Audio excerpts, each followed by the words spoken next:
salam sejahtera. Anda bersama saya dalam Buletin Awani Khas. Saya akan bawakan kepada anda berita yang baru saja kami terima kemas kini daripada Jawatankuasa Khas Jabatan Akses Bekalan Vaksin COVID-19 berkenaan kadar vaksinasi harian iaitu 28.3 juta dos vaksin diberikan sehingga 16 Ogos dan lebih 52% populasi terima dos vaksin dan 33.9% populasi lengkap 2 dos. 73.7% populasi dewasa terima 1 dos dan 47.2% populasi dewasa lengkap 2 dos vaksin COVID-19.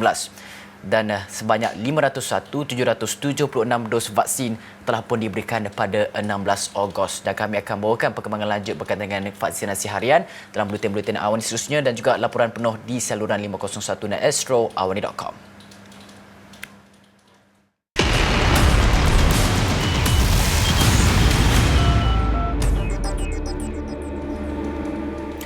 Baik, melihat kepada perkembangan politik dalam negara kita, kita mahu menganalisis apakah jalan keluar untuk negara daripada kemelut yang sedang melanda kesihatan, ekonomi dan juga politik sekarang ini.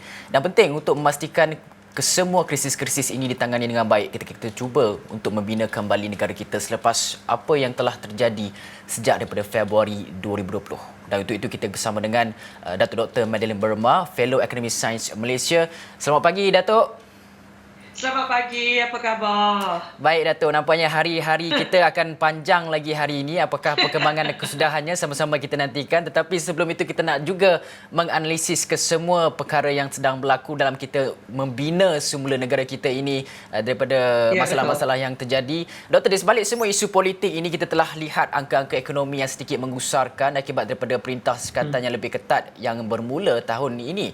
Bagi suku ke suku, ekonomi kita menguncup 2%, suku kedua berbanding suku pertama, kadar pengangguran meningkat kepada 4.8% pada Jun dan nilai jualan perdagangan borong dan peruncit Malaysia merosot 10.3% tahun ke tahun pada Jun. Dan sekarang kita ada situasi politik. Bagi rakyat yang masih perlu cari makanan, sebenarnya apa yang pemimpin harus lakukan apabila dilantik nanti?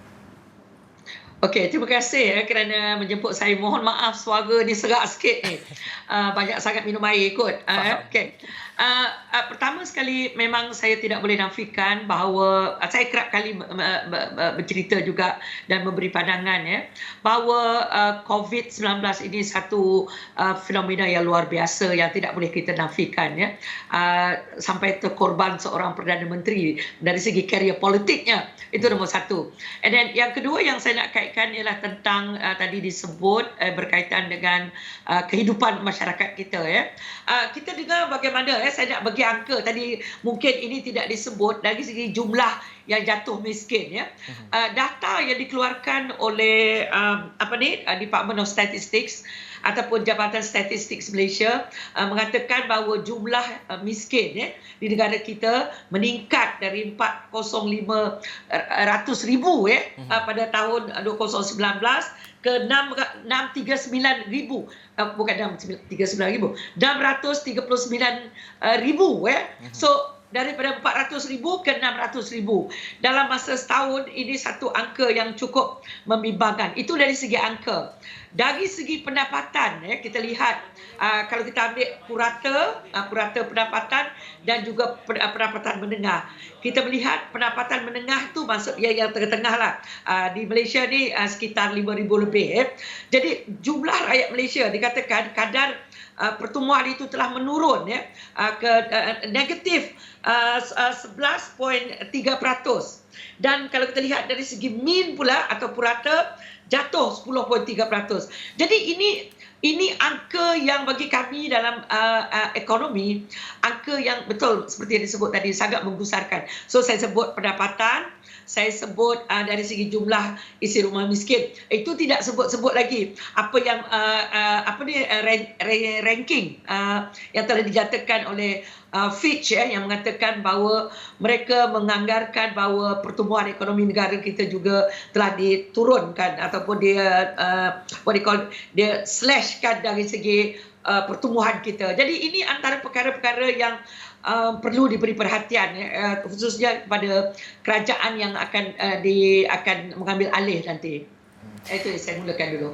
Dan Datuk, kita sudah ada pelbagai peruntukan dalam 9 pelan rancangan bernilai 530 bilion ringgit dan 81 bilion ringgit dalam suntikan langsung. Apa akan jadi kepada pelan dan polisi yang telah pun dilakukan ini dan bagaimana untuk pastikan kelangsungan?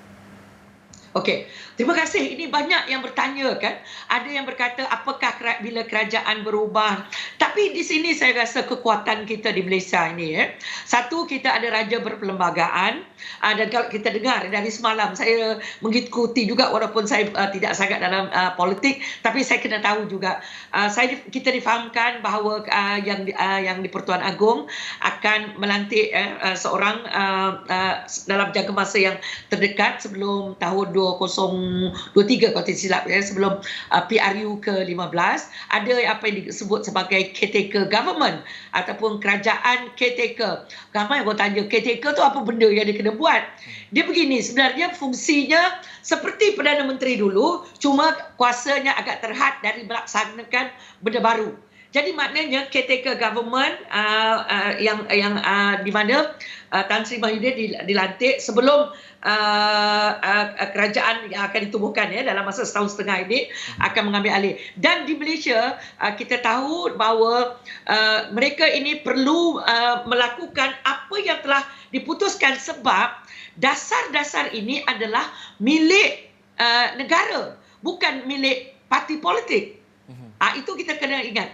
Yang pertama. Yang kedua ialah kita jangan lupa bahawa sistem pentadbiran kita, bahawa civil service kita, pentadbiran awam kita memang hebat. Kita dengar KSN terus tampil ke hadapan bahawa akan berlaku kelangsungan segala bentuk yang telah dirancangkan. Mungkin kerajaan baru akan menambah baik. Dia tidak akan mengubah. Maknanya kalau apa yang telah dipersetujui ini sebahagian besar itu akan dilaksanakan. Macam semalam saya dengar yang amat berhormat Perdana Menteri ketika itu Tan Sri Mahyudin mengatakan vaksin contohnya vaksin yang telah dibeli dan mana dia kata dia janjikan bahawa cukup untuk kita rakyat Malaysia berapa bilion yang telah dibeli semasa kerajaan ini. Tidak bermakna bila kerajaan baru kata oh tak nak kita tukar pula vaksin. Kita injek kali kedua pula. Ramai dah risau dah termasuk saudara mara saya kat Rumah Panjang. Dia kata kita kena pergi vaksin lagi ke? Jadi kita seharusnya meletakkan kepercayaan kepada Yang di-Pertuan Agong untuk memilih individu yang terbaik yang mempunyai kata orang sokongan yang paling ramai di dewan di parlimen kita. Di kalangan 222. So kita rakyat Malaysia tak ada pilihan buat masa ni sebab dia yang kita hanya dapat suara pada PRU. Tapi dalam masa yang terdekat ini saya yakin dan saya percaya raja kita Yang di-Pertuan Agong akan memilih orang yang terbaik pada pandangan beliau dengan perbincangan sebab saya tahu dikatakan hari ini ramai bukan ramai lah semua daripada ahli parlimen kita yang akan menghadap Yang di-Pertuan Agong dan untuk mungkin untuk Yang di-Pertuan Agong membuat penilaian dia.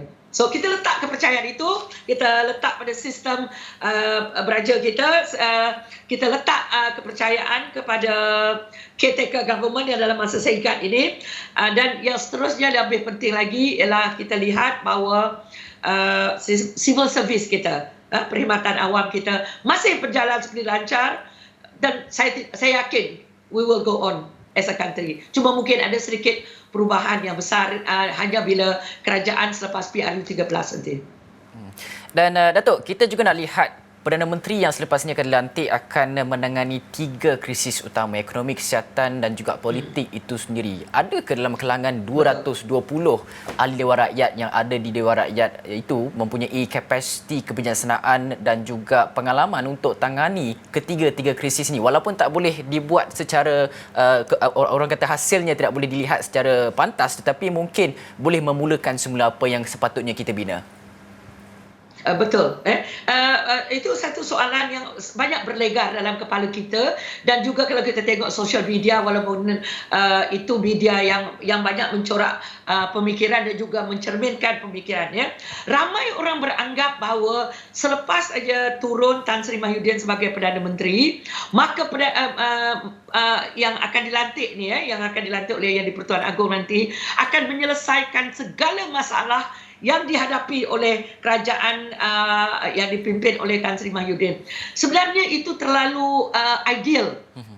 Sebab beliau hanya ada setahun setengah sebelum PRU, walaupun PRU akan dilaksanakan tak tahu bila, dalam masa yang terdekat juga.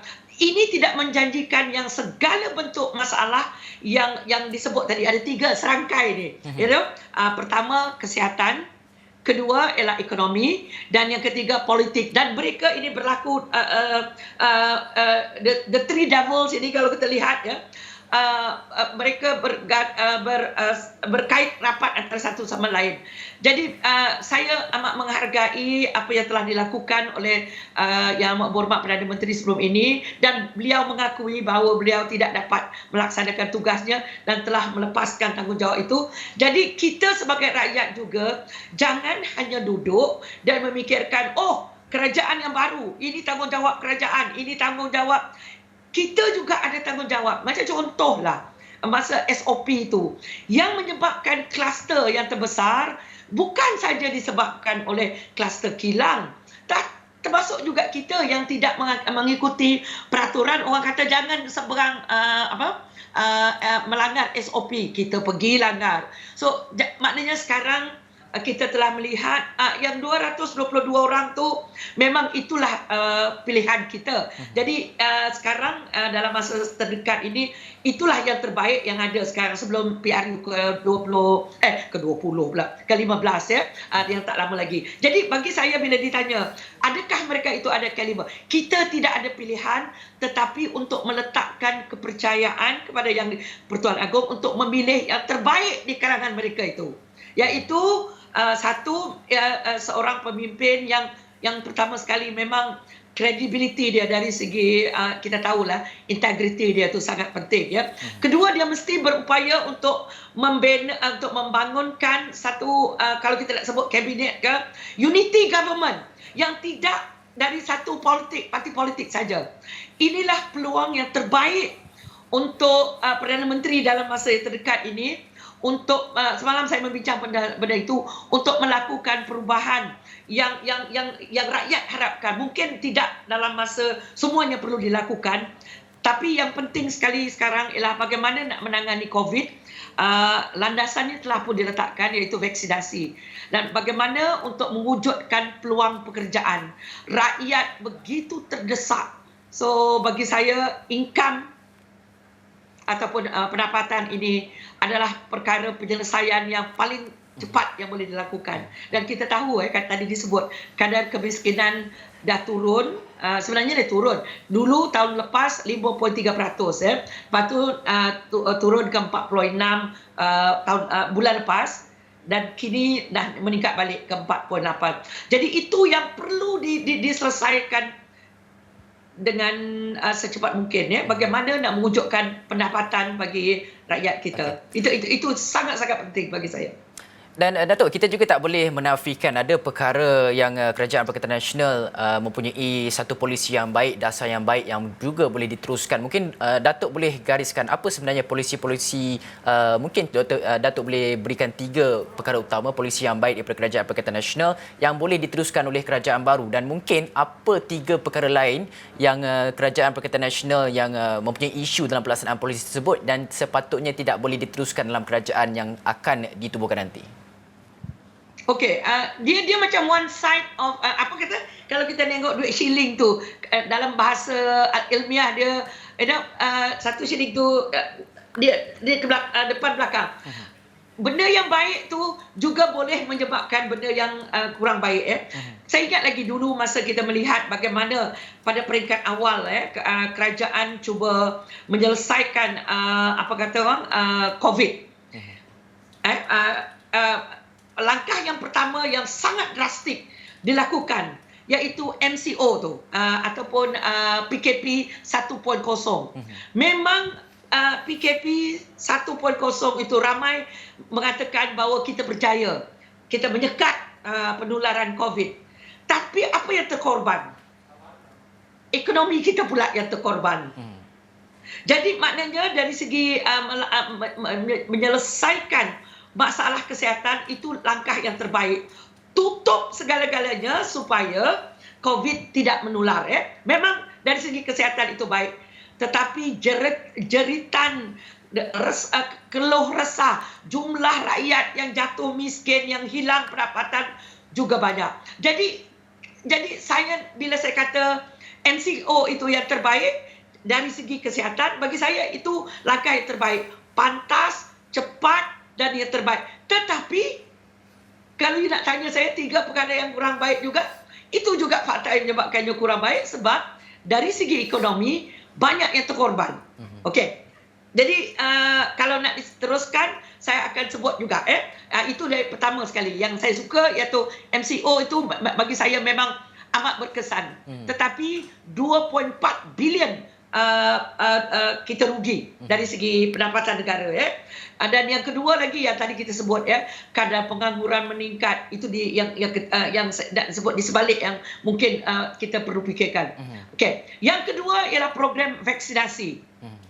Yang itu memang kita tidak nafikan. Itu memang program vaksinasi, cuma dia terlambat sedikit. Tetapi itu di luar kemampuan kerajaan ketika itu, sebab kita keluar kawalan. Sebab itu kita beli dari luar. Terpulanglah kepada negara penjual yang nak hantar kat kita. Kita dah order lebih awal, tengok lambat datang. Jadi Malaysia antara negara yang kita banyak memperuntukkan.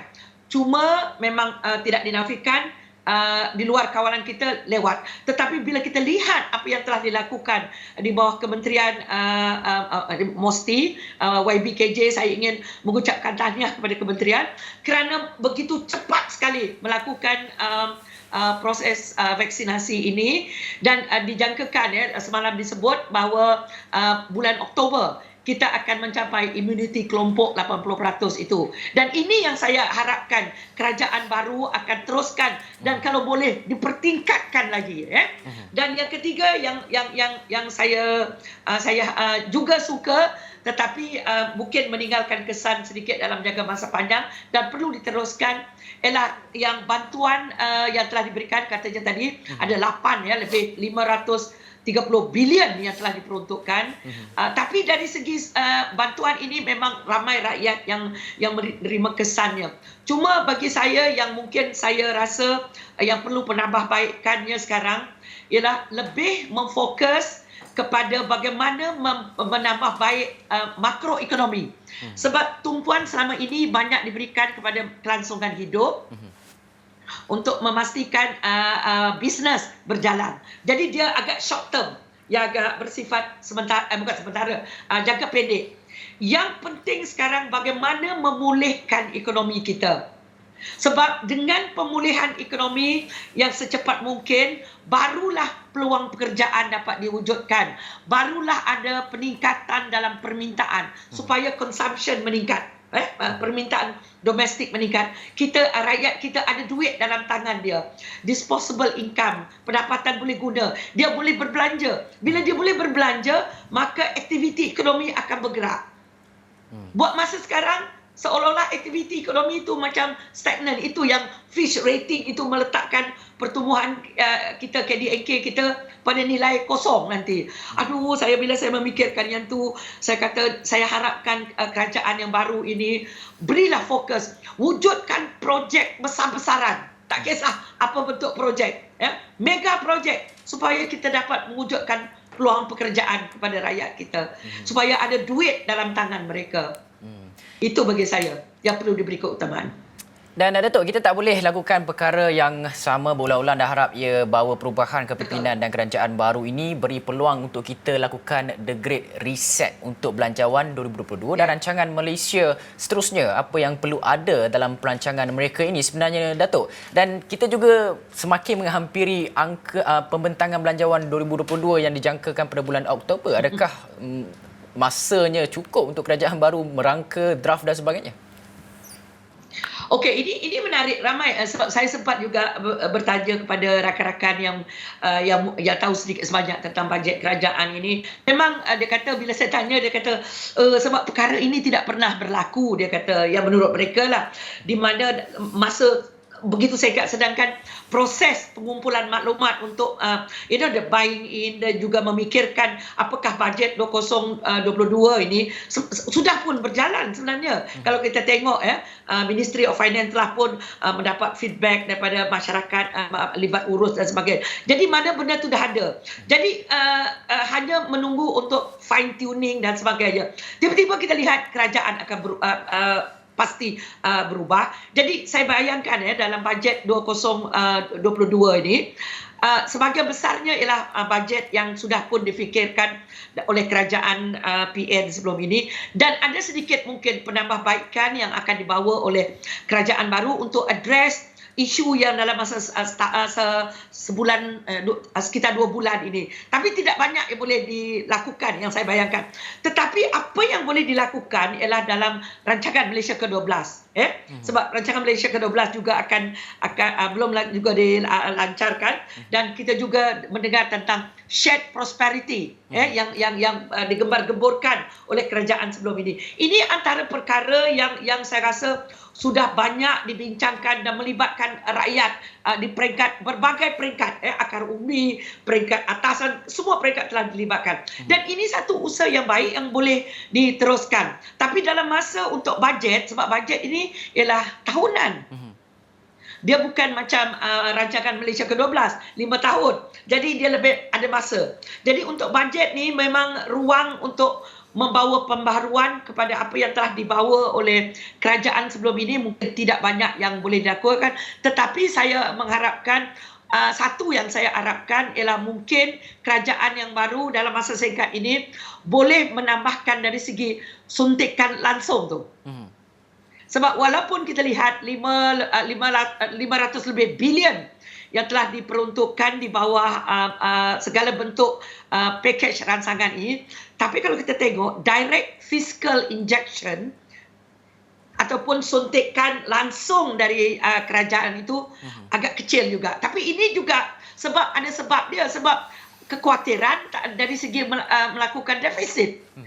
Jadi sebab kita di Malaysia ini bermasalah dengan isu defisit juga. Sebab kita khawatir nanti bila kerajaan berbelanja lebih, maka defisit akan meluas.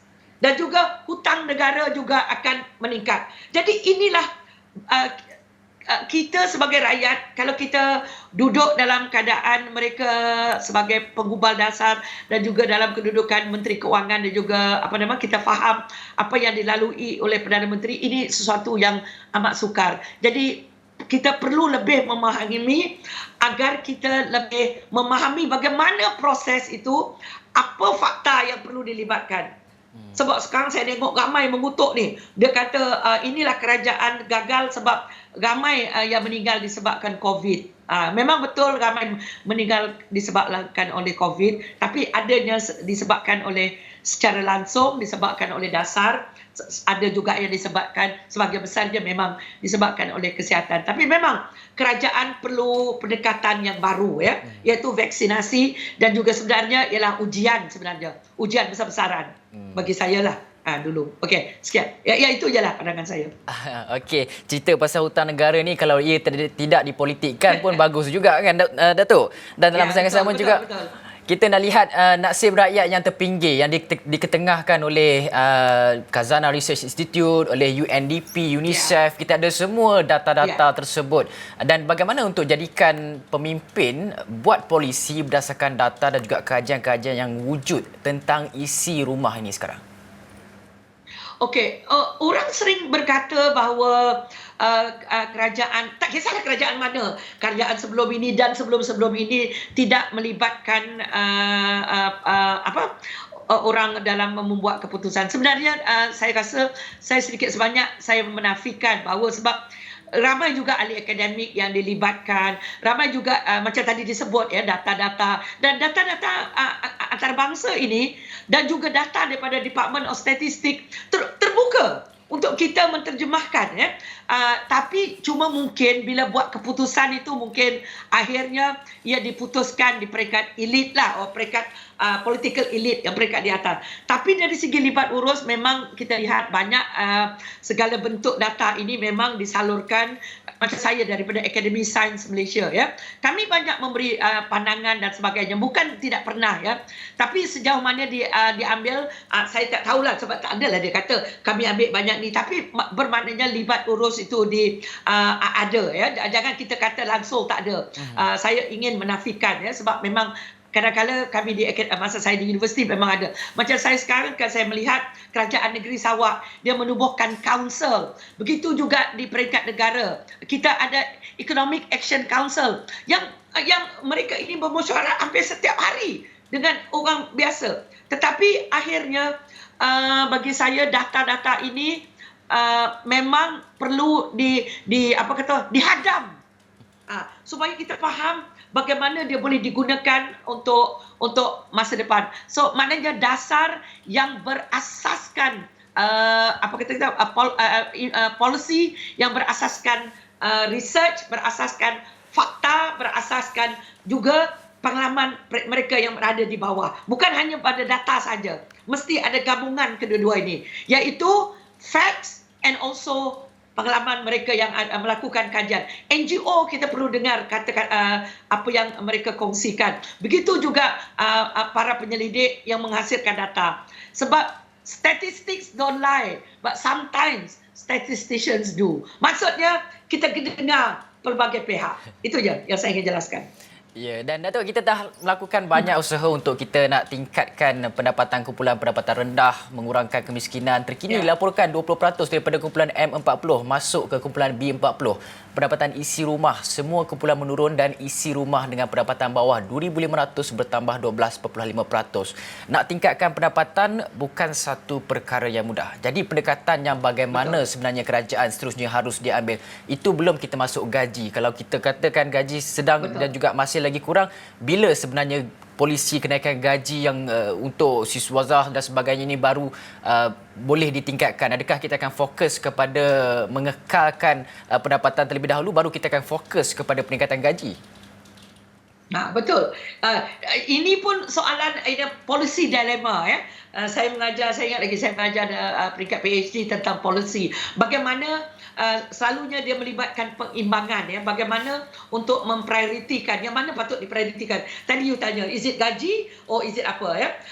Yang pertama sekali kita perlu ingat jangka masa sangat penting dalam konsep membuat dasar ya. Dan kita tahu kerajaan yang baru ini dia mempunyai masa yang singkat. Jadi dia perlu memprioritikan apa yang sangat diperlukan. Bagi saya still pendapatan ya. Maknanya ramai sangat yang dah hilang pendapatan. Jadi mewujudkan peluang pekerjaan itu adalah prioriti.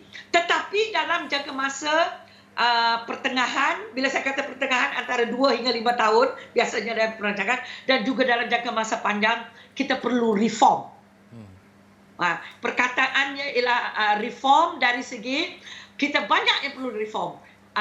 Institutional reform. Political reform. Saya orang ekonomi, saya nak satu perubahan dari segi struktur ekonomi kita. Sebab kita telah, apa yang berlaku sekarang, COVID-19 menyerlahkan kelemahan yang ada dalam sistem ekonomi kita yang kita telah warisi bukan semalam, bukan 2-3 tahun yang lepas, tetapi telah berlanjutan ya. Dan ini juga cuba diselesaikan oleh zaman Datuk Seri Najib ya, bila beliau menjadi Perdana Menteri, iaitu bagaimana nak mengeluarkan kita daripada perangkap middle income trap. Itu yang pertama sekali yang saya ingin tegaskan yang sangat ketara ialah berkaitan dengan guna tenaga kita. Yang kita perlu keluar sekarang ialah kita tidak lagi boleh bergantung kepada model ekonomi yang berasaskan labor intensif, iaitu model ekonomi yang berintensifkan buruh, berorientasikan ekspor. Kita kena lari daripada itu. Sebab selagi kita bergantung kepada model ekonomi yang berintensif buruh, yang anda mengutamakan buruh murah, maka graduan kita, pekerja kita hanya akan terdiri, kita akan terus bergantung kepada buruh murahan dan bergantung kepada buruh asing. Dan di sinilah akan berlakunya lambakan graduan-graduan kita. Kita perlu beralih ke model ekonomi baru yang mana mengutamakan inovasi, yang mengutamakan teknologi. Kita kena beralih ke teknologi. Supaya graduan-graduan kita yang keluar, engineernya lah, ahli ekonominya, tidaklah mereka terpaksa bekerja di dalam ekonomi, sektor-sektor ekonomi yang mana di bawah kelayakan mereka. Kalau kita lihat sekarang apa yang diserlahkan oleh data DOSM, ya, dua perkara yang begitu ketara sekali. Satu, pengangguran, kadar pengangguran yang tinggi, kalau kita tadi saya sebut 5.3% tahun pada kemuncak COVID tahun 2020, 5.3% mencecah hampir 1 juta rakyat kita menganggur. Now kata dia tadi dah turun, dan naik balik 4.8%. Dan sebahagian besar, dan kita dengar juga DOSM, bila saya sebut DOSM tu Department Statistik, Jabatan Statistik, saya sebut DOSM. Jadi DOSM baru melaporkan bahawa 22.5% kadar pengangguran di kalangan graduan. Kita tidak boleh menyalahkan mereka kerana permintaan untuk pekerjaan yang memerlukan kemahiran tinggi, yang memerlukan ilmu pengetahuan yang tinggi, tak wujud. Sebab kita sibuk lagi masih pekerjaan yang nak mengambil pekerja yang kita kata yang semi-skill ataupun yang kurang kemahiran. Sebab labor intensif. Bila saya sebut labor intensif, berintensifkan buruh. Maknanya yang kita nak mereka yang bekerja kilang, saya tidak mengatakan kerja kilang itu tidak baik, tidak. Saya mengatakan jenis aktiviti ekonomi sekarang yang masih lagi macam tahun 80-an, yang mana masih lagi bekerja kilang. Sedangkan negara kita dah berapa 60 tahun dah merdeka, kita patut beralih mengubah struktur ekonomi kita. Dan ini sangat-sangat dituntut bagi saya lah. Kalau boleh saya nak seru kerajaan baru kita supaya kita kena ubah yang ini, ekonomi kita. Supaya pelajar-pelajar saya yang keluar universiti ini, tidaklah mereka WhatsApp saya, doktor, apa yang nak saya kerja? Patut tak saya sama master saya? Lepas dia ambil master, dan nanti dia akan WhatsApp saya lagi. Doktor, saya masih lagi belum kerja. Saya buat ni. Bukanlah kata dia tak kerja, dia dapat pendapatan. Tapi, seperti yang dia kata, underemployment. Nah, kita dengar tadi saya sebut pengangguran, iaitu orang yang mencari kerja, tak ada kerja. 22.5% graduan kita mencari kerja, tak ada kerja. Itu kadar pengangguran. Yang kedua yang juga merisaukan ialah guna tenaga tidak penuh. Apa maksud guna tenaga tidak penuh? Ada dua. Saya dah macam bersyarah dah. Pertama, yang kita kata berkaitan dengan kemahiran ataupun pengetahuan mereka, iaitu mereka ini bekerja dalam pekerjaan di bawah kelayakan mereka. So ini juga tinggi semasa COVID kita nampak. Okey, elemen yang kedua itu tadi kemahiran. Yang kedua ialah berkaitan dengan waktu, masa. Guna tenaga atau kami panggil dalam bahasa Inggerisnya time related underemployment. Iaitu mereka berkemampuan bekerja 30 jam. Tetapi sebab tak ada pekerjaan, disebabkan lockdown, disebabkan segalanya, mereka mungkin bekerja 3 jam. Jadi kemampuan, keupayaan mereka itu sudah tidak diguna. Jadi mereka akan mendapat gaji untuk 3 jam dan bukan untuk 30 jam. Jadi ini yang perlu kita fikirkan dengan begitu mendalam sekali. Khususnya para cerdik pandai, khususnya pengubal-pengubal dasar yang akan membawa negara kita ke peringkat yang lebih jauh lagi. Fundamental itu, iaitu struktur ekonomi kita. Kita tidak ada pilihan. Itu bagi saya. Sebenarnya inilah waktu yang terbaik untuk kita membawa perubahan.